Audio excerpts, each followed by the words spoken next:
Hello everybody, today's topic is about apoptosis. I hope you guys have seen the last video which is related about cell injury. Normally we know that cell injuries are of two types. First one is the reversible type and second one is the irreversible. In irreversible, there are of two examples. First one is the necrosis and the apoptosis. The two meanings are same, like they lead to cell death, but there are of different types. For example, necrosis is only pathological, no physiological factors are involved here, whereas in apoptosis it is like cell suicide. So apoptosis is also called as programmed cell death. Why it is called as programmed cell death? Because it going to regulate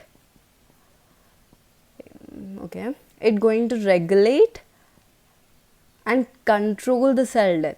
Because of that reason it is called as programmed cell death, and that is apoptosis. Okay, some points about the apoptosis. In every living organisms, the cell has to be replaced, right? The old cells should be replaced with the new cells. What happens to the old cells? They undergo degeneration, right? The degeneration process is known as apoptosis, which nothing but in every living organisms the cell has to be constantly be removed or recycled with a new cell replacement. One such process that occurs over the lifetime is known as apoptosis. Normally this apoptosis is of two types. It may be pathological or physiological. Why it is a physiological process? I will give you one example.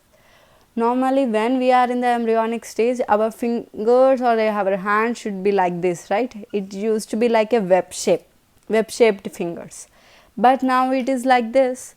Where are our webs? They have undergone degeneration. That nothing but because of this apoptosis process, the cells between the fingers have undergone degeneration. Because of that reason our fingers are separated here. The main important point about the apoptosis is the inflammation. Inflammation is seen in the necrosis but not in the apoptosis. This is the main difference between these two. What happens in the apoptosis is when the cell undergo apoptosis or degeneration process, it led for the cleavage. Because of this cleavage, there are so many fragments of the cell. These fragments are called as apoptotic bodies. These bodies are taken by the phagocytic cells. Because of that reason, these fragments won't disturb, that these apoptotic bodies won't disturb the surrounding cells. If they won't disturb, there won't be any stimulus. If there won't be any stimulus, there won't be any inflammation, right? Because of that reason, there won't be any inflammation seen in the apoptosis. Now, before getting into detail, we have to learn about some part here, that is about cytochrome C. And second one is the second mitochondrial activator of caspase. Okay, these two are the particles which are present in the mitochondrial intermembranaceous space. If they are leaked into the cytoplasm, it is going to activate the caspase part, which is a proteolytic enzyme which act on the nuclear protein and the protein parts of some organelles, which may lead to cell death. So to prevent this, our body will release growth factors. These growth factors are going to attach the receptors which are present on every cell. Growth factor will come and going to attach this receptors to prevent the leakage of cytochrome C and the second mitochondrial activator of caspase. So if there is any defect or if there is no growth factors are present, there will be some changes occur and which led to cell death. Okay. Apoptosis takes place in two pathways, that is extrinsic pathway and the intrinsic pathway. Intrinsic pathway is nothing but the internal stress of a cell. The cellular stress, once detected, the causes the cells to self-initiate the apoptosis. If the cell is under stress, the cell itself will initiate for the apoptosis. And extrinsic pathway is nothing from outside, from other cells there are some signals which lead for the apoptosis. Intrinsic pathway may also initiate by the weak external pathway. Now in detail about intrinsic pathway. Intrinsic pathway is also called as mitochondrial pathway. In human body, there are pro-oncogenes which are going to promote the cell growth. Okay, there are two types of pro-oncogenes which are pro-apoptotic and anti-apoptotic. The examples for the anti-apoptotic are BCL2, MCL1, okay, and one more is BCLX. Whereas in the pro-apoptotic type, just remember that is BH3 protein which is present over the cell membrane, okay. It is also called as stress protein. And one more is BAX and BAC. Just imagine there is a cell here, okay, which contains mitochondria. Normally, the anti-apoptotic cells are present on the outer membrane of the mitochondria, whereas pro-apoptotic are present on the inner membrane, okay, inner membrane of mitochondria. Because of that reason, if the anti-apoptotic are active, the cell apoptosis won't take place. That is, cell suicide won't take place, cell death won't take place. If there is any stress, it may be physiological or pathological. Physiological stresses are like sunlight or radiations or anything, okay. Because of that stress conditions, BH3 is a protein which is present on the cell is going to activate. If this protein is activated, it deactivates the anti-apoptotic part, and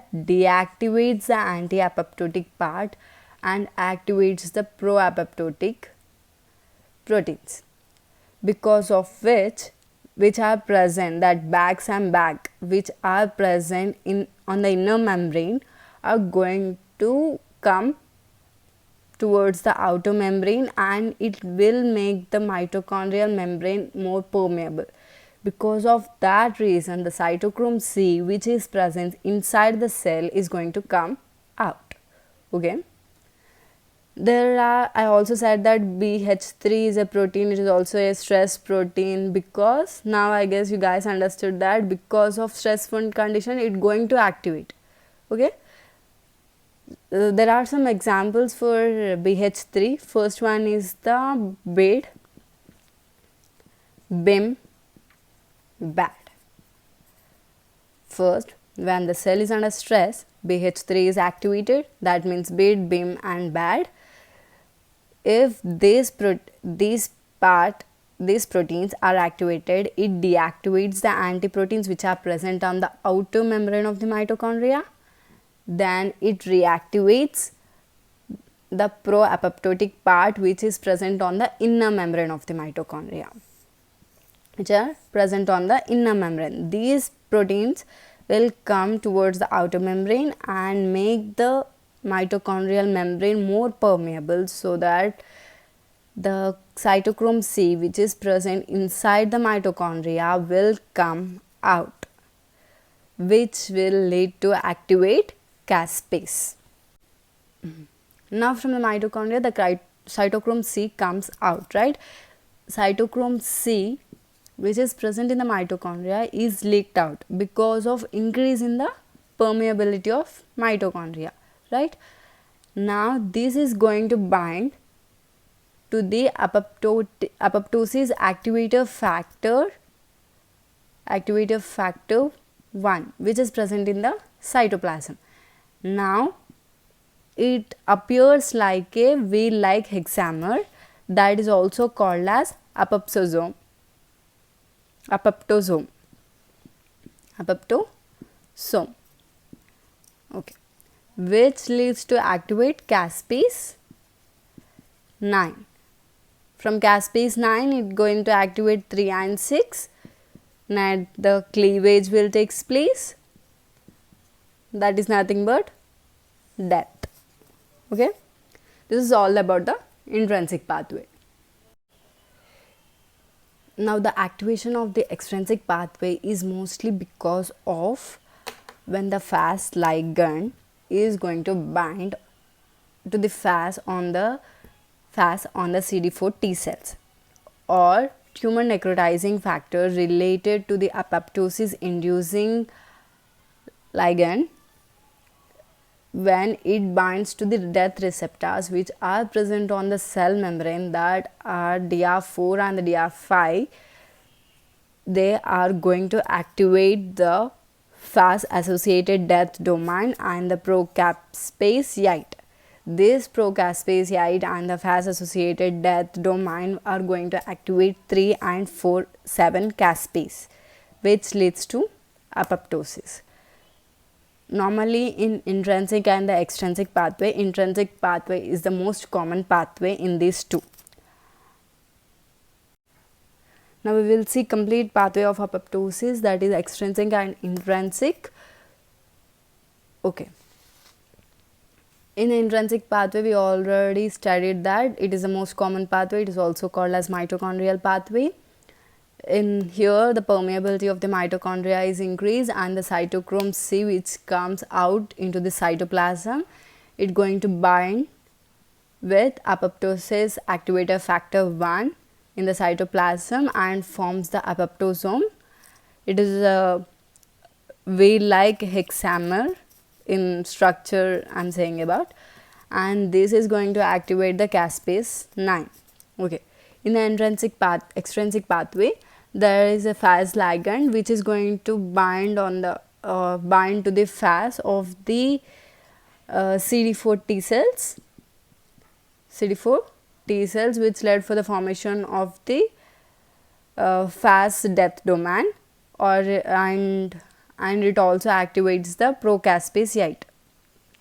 Okay, and there is also another factor, that is tumor necrotizing factor related to the apoptosis inducing ligand. It is going to act on it, also led for the formation of same, that is procaspase-8 and the FAD, which is going to activate the caspase-8. This caspase-8 or the caspase 9, which is formed in the intrinsic and the extrinsic pathway, they both have the common pathway, that is they are going to activate the caspase 3 and 6. These are also called as effector caspase. Because of these two caspase proteolytic enzymes, it led for the cleavage of the cell organelles and the nuclear protein, which is nothing but it leads to apoptosis. Okay. Normally, apoptosis is differ from the necrosis, right? We already said that necrosis is only pathological, but apoptosis is a physiological process as well as pathological process. Physiological as well as pathological process. We will see some examples here. First one is there will be the hormone dependent tissue. Examples: endometrial shedding. So it is also an example for apoptosis. Endometrium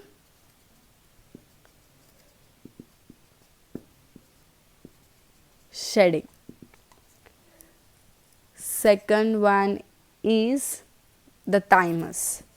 With age, the thymus will disappear, right? It is mainly because of it is a physiological process of apoptosis. Now there are some pathological process. First one is in AIDS. In AIDS, the virus is going to affect completely on the CD4 T cells, which are helper cells, right? So the depletion of CD4 T cells has seen.